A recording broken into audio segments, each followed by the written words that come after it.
Well, Mr. President, you can't say Dallas doesn't love you. The words of Nellie Connolly, the wife of the governor of Texas, on November 22nd, 1963. Until then, there had been good reason to doubt it. Kennedy's brand of liberalism was not popular in the Lone Star State, and even that day, these leaflets were being distributed among the crowd. President Kennedy had made many enemies. Radical elements made statements. Why don't we go to the root of the problem and eliminate the number one man, JFK? This guy, Leopoldo, insisted we should do something. So immediately I realized that there was an assassination plot.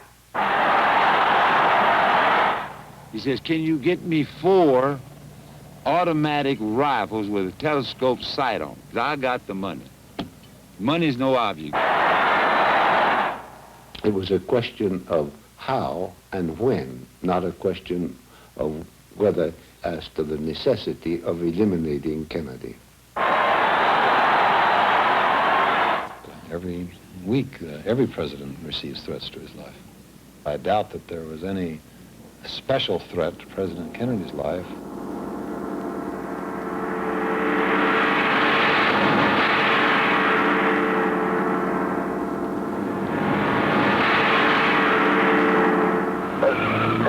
It appears as though something has happened in the motorcade route. There has been a shooting. I repeat, a shooting in the motorcade in the downtown area.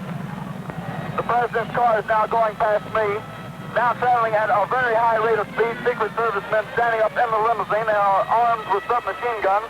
You see Mrs. Kennedy's pink suit. There's a Secret Service man, spread eagle over the top of the car. At this point, it looks as though it could have been 1 or 2 or even all of the people within the car may have been the victims, may have been struck by shots. We don't know. Parkland Hospital has been advised to stand by for a severe gunshot wound.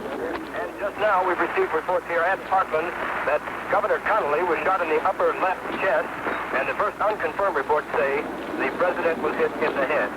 That's an unconfirmed report that the president was hit in the head. The policeman says, no, you cannot come in here. You cannot come in here. We'll let nobody else in. It was definitely the president. First of all, we have a bulletin coming in. We now switch directly to Parkland Hospital. The President of the United States is dead. President Kennedy has been assassinated. It's official now. The President is dead.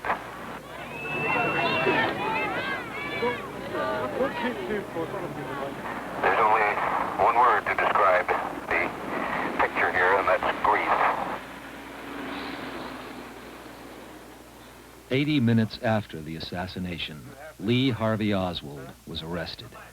The public events of that day in Dallas remain painfully familiar to most Americans, but it's now possible, for the first time, to piece together some of what was going on behind the scenes, using official government documents that have only recently become available.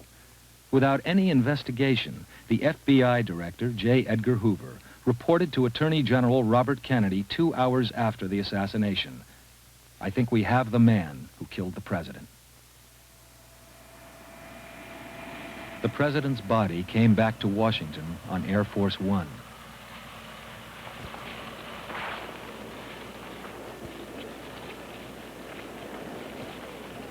And everyone now had only one question: who killed John Kennedy, and why?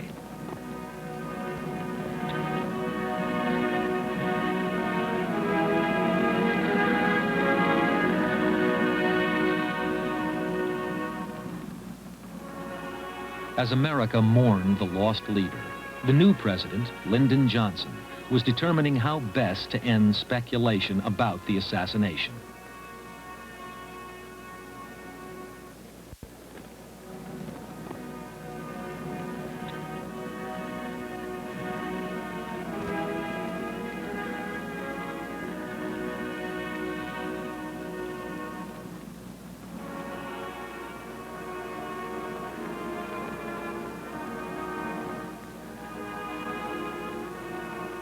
The massive solemnity of the last rites made it all the more difficult for Americans to accept that their president had been killed by a lone nut called Lee Harvey Oswald.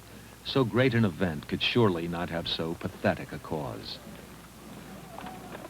Every sort of rumor with implications the new president found horrendous now sprang up. Some accused Johnson himself of being behind the assassination.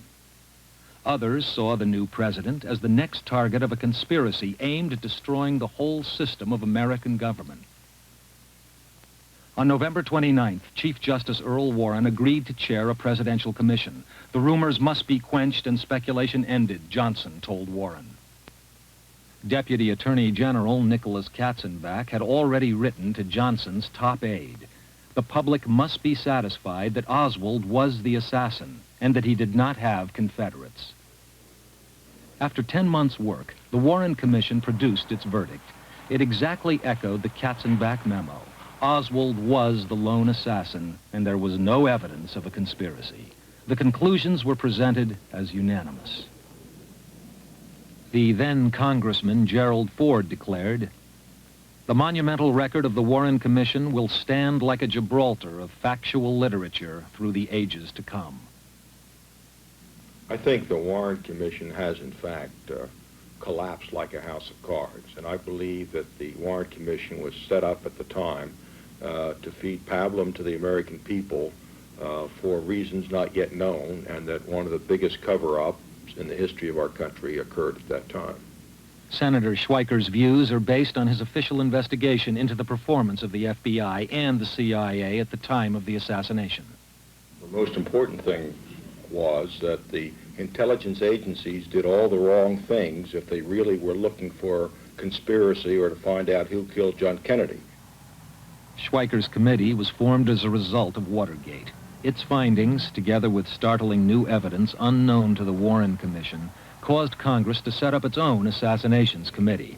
It has a larger staff and a larger budget than the Warren Commission, plus its own investigators. Its mandate includes a complete reinvestigation of the murder of John F. Kennedy. The committee will come to order. At this stage, we are playing the cards very close to our vest. We don't want things to come out piecemeal and have speculation begin down one line of inquiry. And so at this time, we aren't revealing or going into any of the evidence. The Assassinations Committee is now holding sessions behind closed doors after beginning as a public shambles. It's unlikely to issue a report this year, but it is now possible to make public the source of many of the committee's new leads. For years, many of the essential documents relating to the Kennedy assassination were kept classified under tight security in the National Archives. But under the Freedom of Information Act, many official documents that the government and its agencies would prefer to keep secret have been pried out. Within the past few months, in much publicized releases, the FBI has made available some 80,000 pages of its own records about the assassination. Significantly, however, the Bureau has still held back 10% of its material, claiming reasons of national security, or to protect informants, or on grounds of privacy. Many documents released under the Freedom of Information Act are a source of frustration. This CIA memo has half-blank first pages, then a blank page, and so on and on. Such industry by the censor has fueled suspicions that a cover-up is continuing.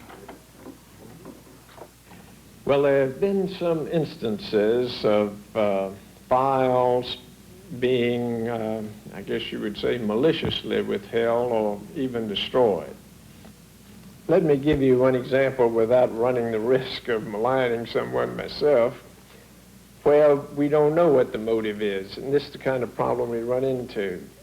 The Pentagon has destroyed its Kennedy assassination files. The Army file on the Kennedy assassination has been destroyed.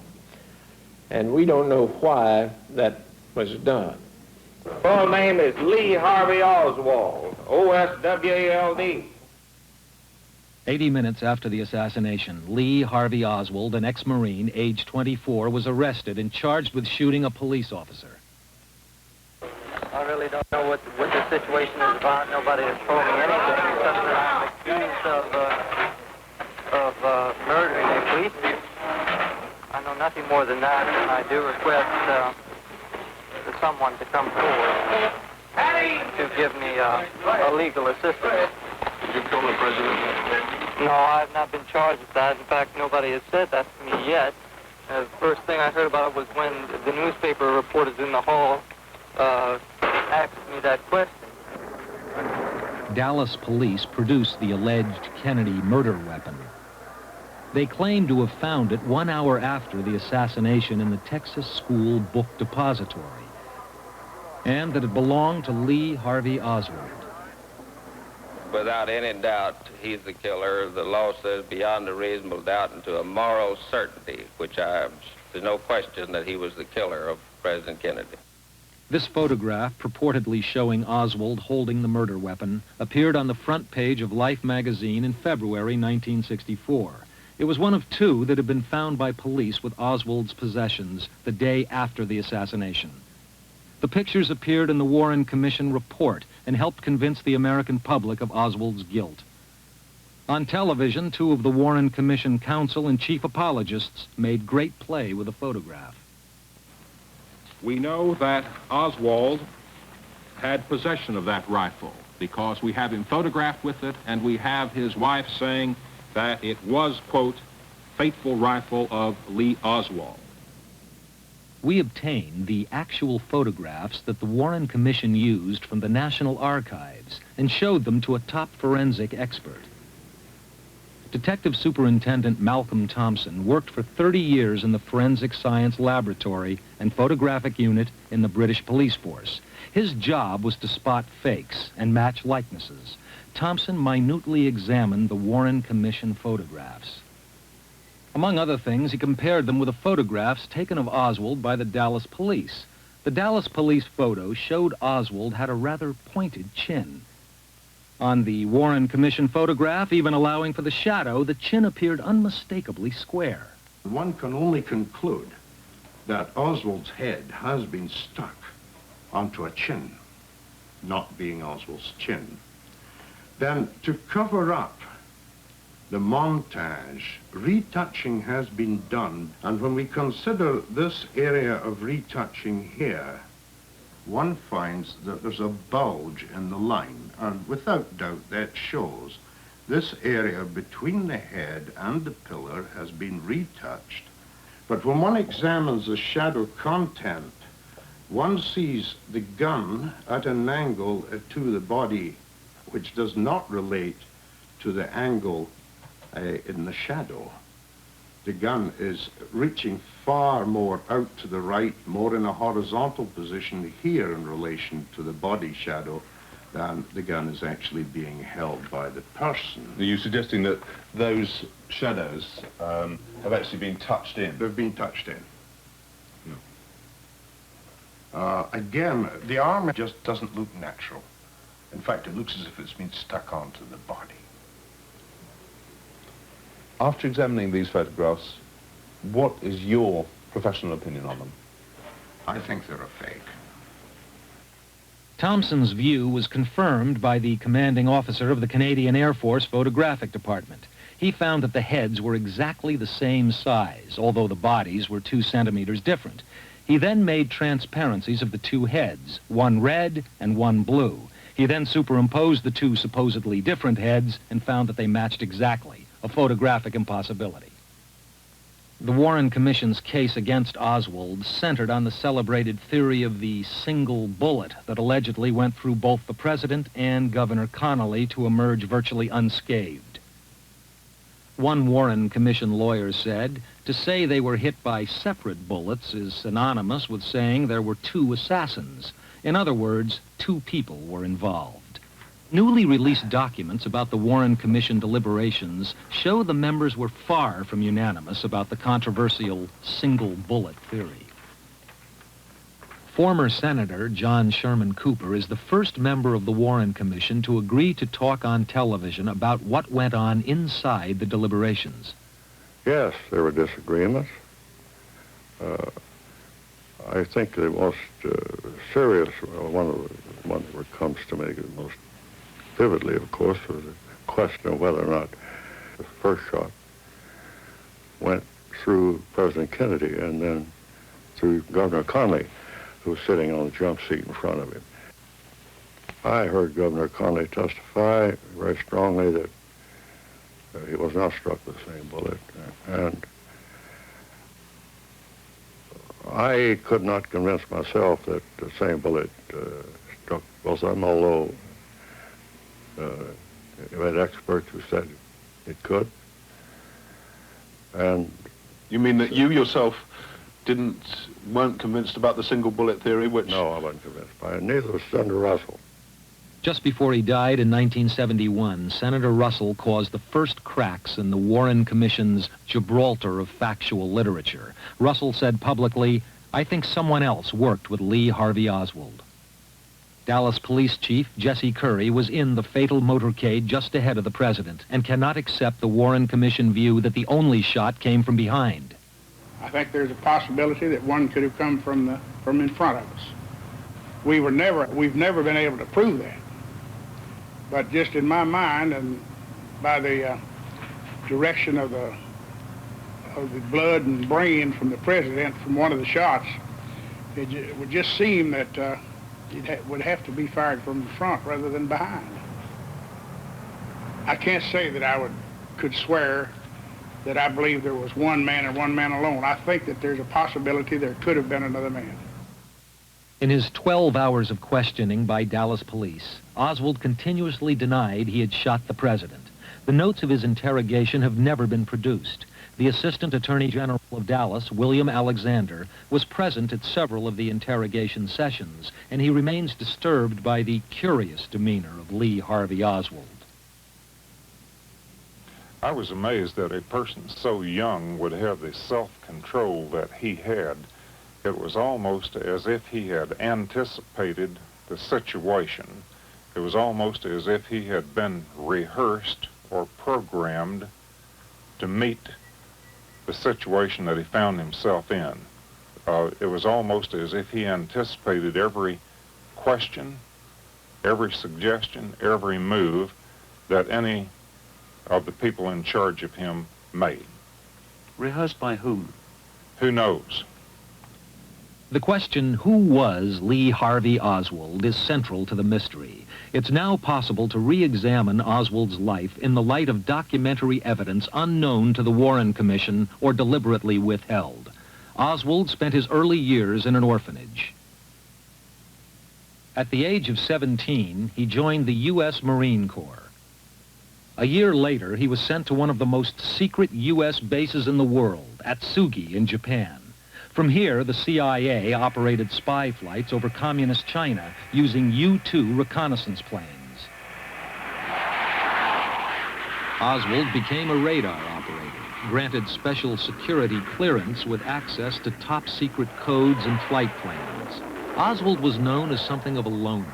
He began to learn Russian, and he earned the nickname Comrade Oswaldkovich. The Marxist Marine in the CIA base seemed a curious contradiction. He crossed paths with Sergeant Jerry Hemming, who also served in radar control at the Atsugi base and had been recruited by naval intelligence. The first time I met Oswald, I felt he was working for somebody. And I felt at that time it was naval intelligence. What made you feel that he was working for an By the intelligence? questions he was asking and by his obvious knowledge of my background. Somebody had briefed him. In autumn 1959, Oswald suddenly left the Marines and went to Moscow. Unexplained money and an unlisted flight enabled him to arrive at the American Embassy. There he told Consul John McVicker he intended to become a Soviet citizen and turn over American radar secrets. McVicker felt he was following a pattern of behavior in which he had been tutored by a person or persons unknown. Seemed to be using words he had learned but did not fully understand. In short, it seemed to me there was a possibility that he had been in contact with others before or during his Marine Corps tour who had guided him and encouraged him in his actions. Oswald went to work in a radio factory in the Russian city of Minsk. But in America, at the same time, Oswald's identity was causing a problem for the FBI. In a secret memorandum J. Edgar Hoover wrote on June 3, 1960, there is a possibility that an imposter is using Oswald's birth certificate. Later, another memo described that possibility as fact. During his 2.5 years in Russia, Oswald got married to Marina Prusakova, the niece of a Red Army colonel. He is thought to have been a Soviet intelligence officer. In 1962, Oswald was allowed to leave Russia for the United States. The defector was allowed back into the country with no hostile reception. Richard Sprague was the director of the House Assassination Committee at its formation. His trip to Russia raised a number of questions that we wanted to get into. For example, when any American went to Russia and renounced his American citizenship and subsequently changed his mind and wanted to come back to this country, upon returning to this country, there was a thorough debriefing by the CIA, with one exception, as far as we could ascertain, Oswald. The key is, why did they let him bring a Russian-born wife out contrary to present Russian policy? He had to get a special dispensation from the highest levels to bring his Russian-born wife out. That in itself says that somebody was giving Oswald highest priority, either because we had trained and sent him there and they went along and pretended they didn't know to fake us out, or in fact they had incalcated him and sent him back here and were trying to fake us out that way. But he got a green light that no other American had gotten at that particular point in time. The CIA Deputy Director of Plans, Richard Helms, swore to the Warren Commission that the agency never had or contemplated any contact with Oswald. That testimony is now known to be false. A CIA document by an unnamed agent has recently been released under the Freedom of Information Act. The officer writes, "We showed intelligence interest in Oswald and discussed the laying on of interviews." It is now known that the Soviet secret police, the KGB, did consider using Oswald, according to a top Soviet intelligence official who defected to America. Ex-President Johnson said, "I don't think the Warren Commission or me or anyone else is absolutely sure of everything that might have motivated Oswald or others that could have been involved. But he was quite a mysterious fellow, and he did have connections that bore examination." Shortly after his return from Russia, Oswald took a Greyhound bus to New Orleans. He lived there until September 1963, 2 months before the assassination. At that time, New Orleans was one of the main centers of right-wing exiles from Castro's Cuba. In New Orleans, Oswald remained true to his image as an amateur Marxist, and this time the cause was Cuba. Soon after arriving, he was out on the streets distributing pro-Castro leaflets for the Fair Play for Cuba committee. Oswald was the committee's local spokesman and only member, a futile gesture in the New Orleans of 1963. Oswald had picked the very issue which had bedeviled the presidency of John F. Kennedy from the beginning.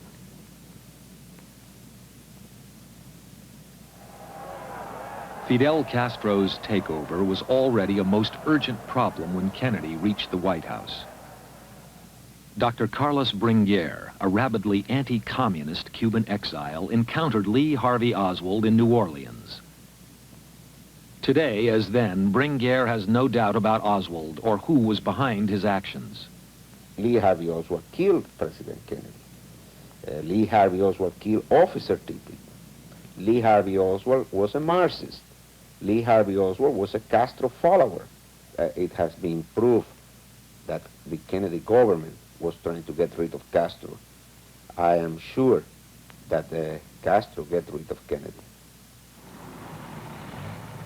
In the months before the assassination, billboards in the streets of Havana blatantly identified Cuban public enemy number 1, President John F. Kennedy. And 3 months before the assassination, Fidel Castro publicly warned, United States leaders should realize that if they are aiding terrorist plans to eliminate Cuban leaders, they themselves will not be safe. Today, Castro denies that he had anything to do with the assassination. ¿Por qué? Porque nosotros no creemos que son los hombres. Why? Because we do not believe that the system is abolished by liquidating the leaders. It is the system that we opposed, the reactionary ideas, not the men. Our reaction to the assassination was one of grief, because it seemed to us a painful, tragic way for Kennedy's life to end. Unknown to President Kennedy throughout his time at the White House, the CIA was hatching an extraordinary series of assassination plots against the life of Fidel Castro. These plots were never revealed to the Warren Commission, even though one of its members, Allen Dulles, had himself been director of the CIA when the plans were conceived. In 1976, one of the plot's coordinators secretly informed the government he believed some of his associates had gone on to murder the president. The sensational revelation, detailed in the Senate Intelligence Committee report, was that the CIA had recruited hitmen for the anti-Castro plots by making a deal with the mafia. This is how it happened. The CIA, according to the Senate Intelligence Committee, commissioned one of its consultants, Robert Mayhew, the right-hand man of Howard Hughes, to set up the contract. Johnny Roselli, mob leader in Las Vegas, was the first contact. He recruited Sam Giancana, the Chicago mafia leader, who in turn brought in Santos Trafficante, the man who had been at the top of the Havana mafia before Castro took over.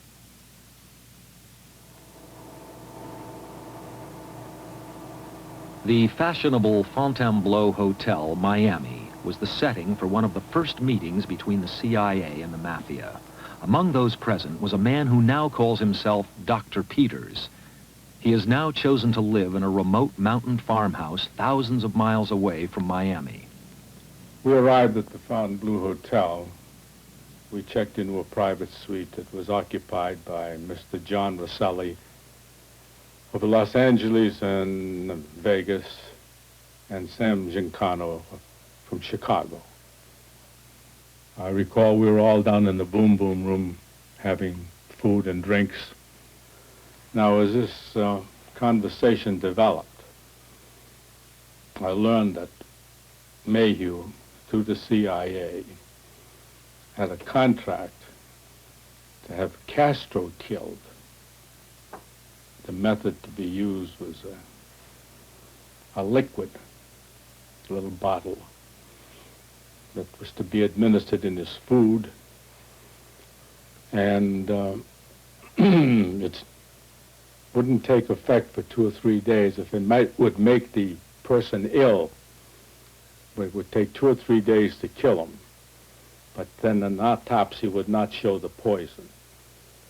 So why did the CIA need to go to the mafia? They had no other way of getting to people in Cuba.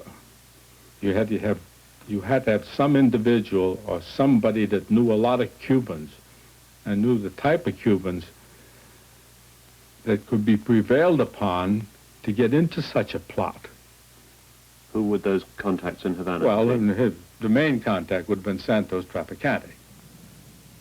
Santos Trafficante was a man with good reason to join murder plots against Fidel Castro. In pre-revolutionary days, Havana had been the world capital of organized crime. Trafficante was one of its bosses. There was a profit of $100 million a year from gambling, prostitution, drugs, and luxury hotels.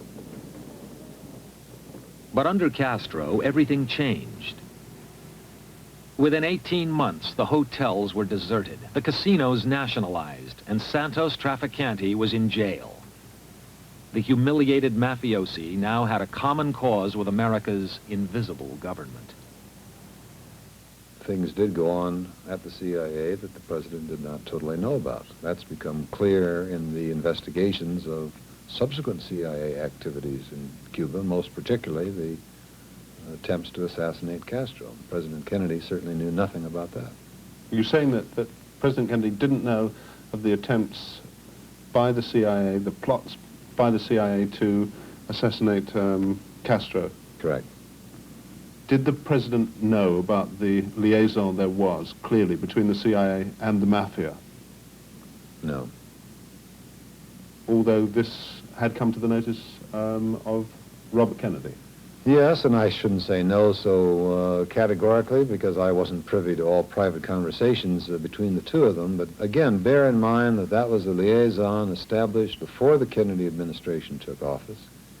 It was brought to the attention of Robert Kennedy in a context which indicated that that liaison had ended.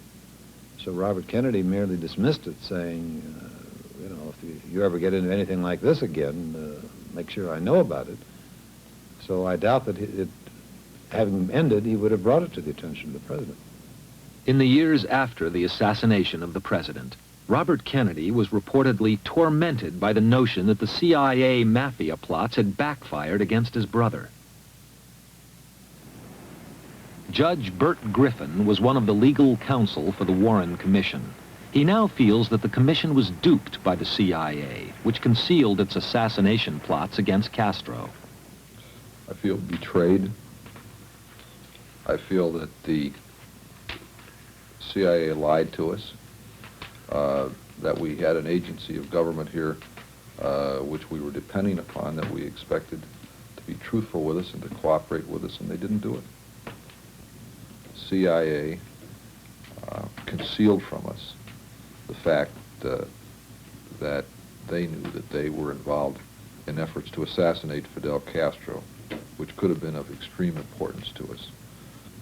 Especially as the CIA were involved in working with the mafia at that time. Of course.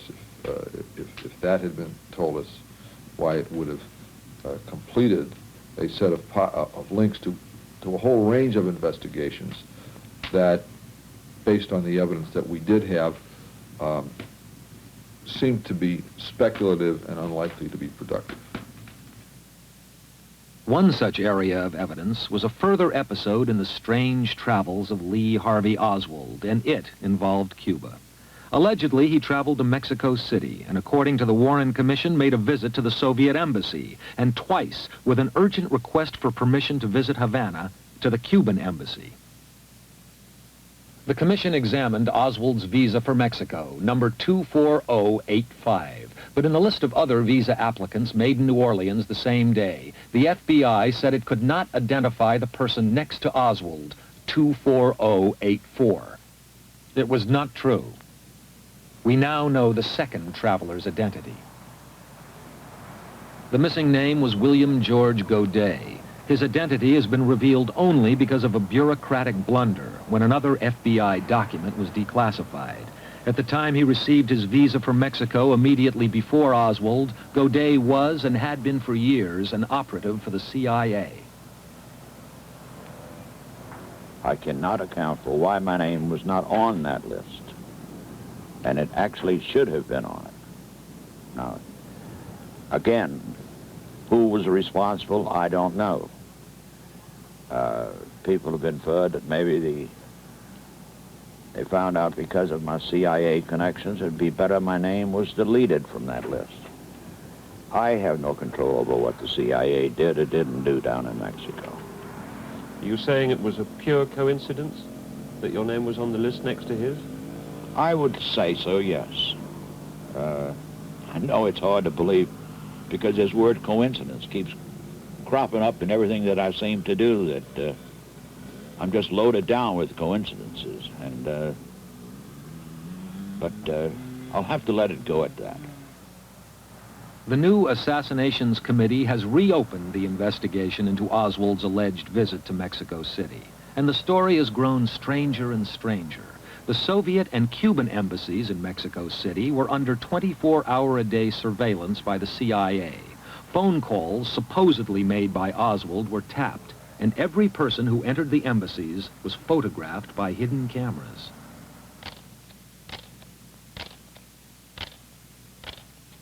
But as the record now reveals, these were the photographs which the CIA produced. And according to the CIA, they purport to show a man who identified himself as Lee Harvey Oswald entering the Cuban embassy.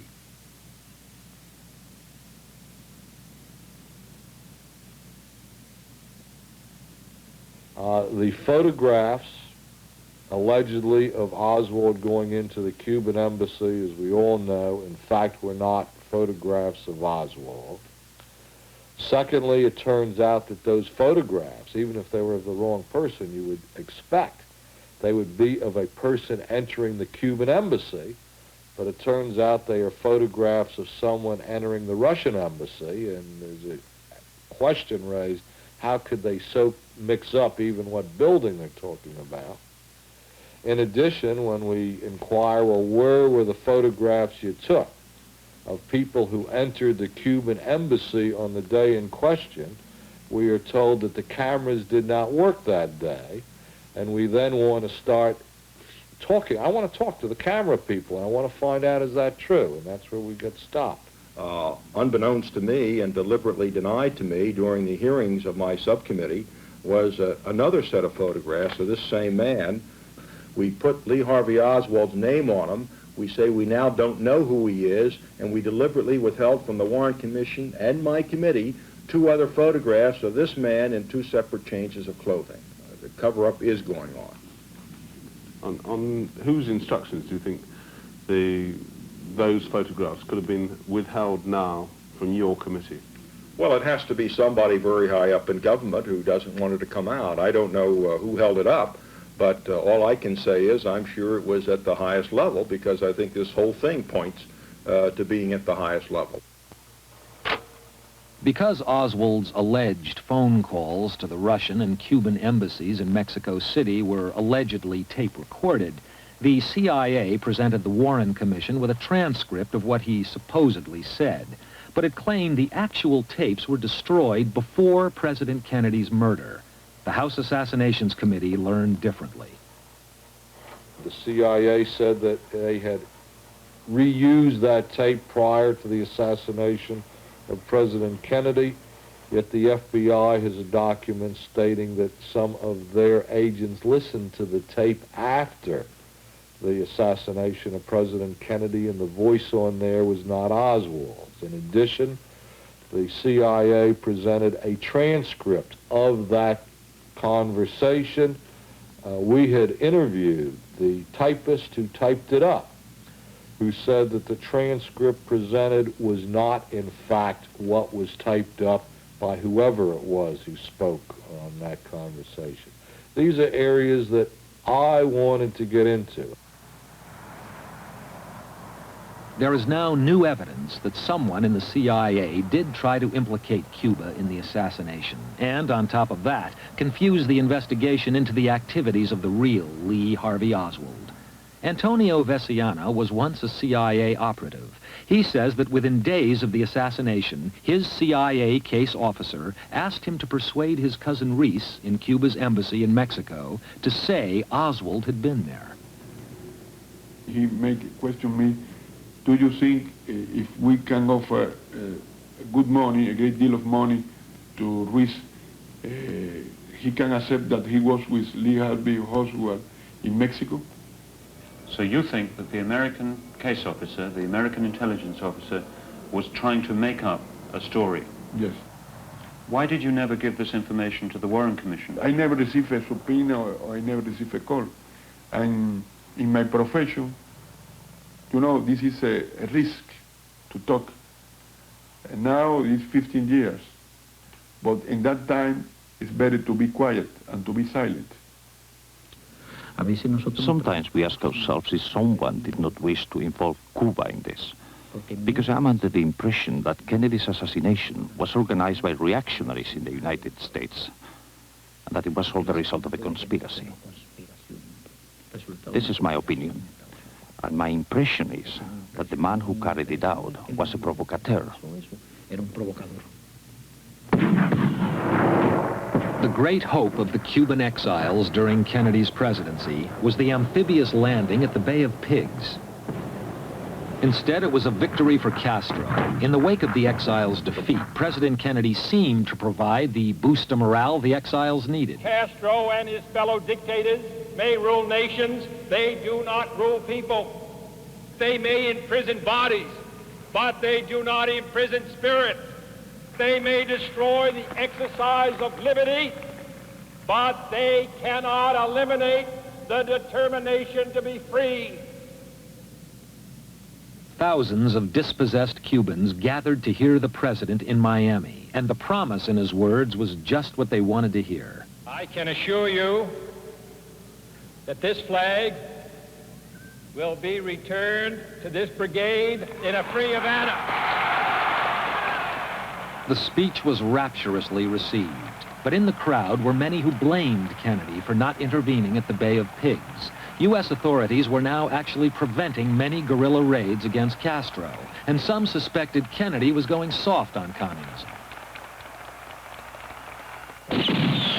In the eyes of some CIA-trained militants, Kennedy had become a traitor to the cause. At that time, in late 1962, Jerry Hemming, ex-Marine and intelligence operative, was training anti-Castro guerrillas. He worked with some of the most violent Cuban militants, with the most passionate feelings about the exile cause. Were you ever offered money to assassinate President Kennedy? Directly, on numerous occasions. In our activities seeking support for the Cuban exiles, we encountered people from most of the what we'd call a varied political spectrum. The majority of them right-wingers, conservatives, anti-communists. Within these elements, groups of people, there were quite a few very outspoken. As relationships developed and as time went on, some of them very pointedly made statements as to how to resolve the communist menace, how to resolve Castro. Quite often it would boil down to, why are we wasting our time trying to get Castro? Why don't we go to the root of the problem and eliminate the communists in Washington, the #1 man, JFK? In the 6 months before the assassination, Lee Harvey Oswald stepped into yet another role and created new mysteries. This was to be perhaps the most contradictory episode of all. For during his time in New Orleans, Oswald, on the street, the pro-Castro agitator, cultivated opposite causes and unlikely friends. Oswald went privately to offer his services and military experience to Carlos Bringuer, who was a leading member of an exile organization set up by the CIA. He was claiming that he was anti-Castro, that he had experience in guerrilla warfare and training in the Marines, and that he was willing to train Cubans to fight against Castro. 2 days later, Bringuer was outraged to see Oswald handing out pro-Castro leaflets. I encountered him that with the sign Viva Castro and Hands Off Cuba. Viva Fidel was the reading of the sign. Viva Fidel. Viva Fidel. And I was surprised when it was the same man that has been in my store offering his service to train Cubans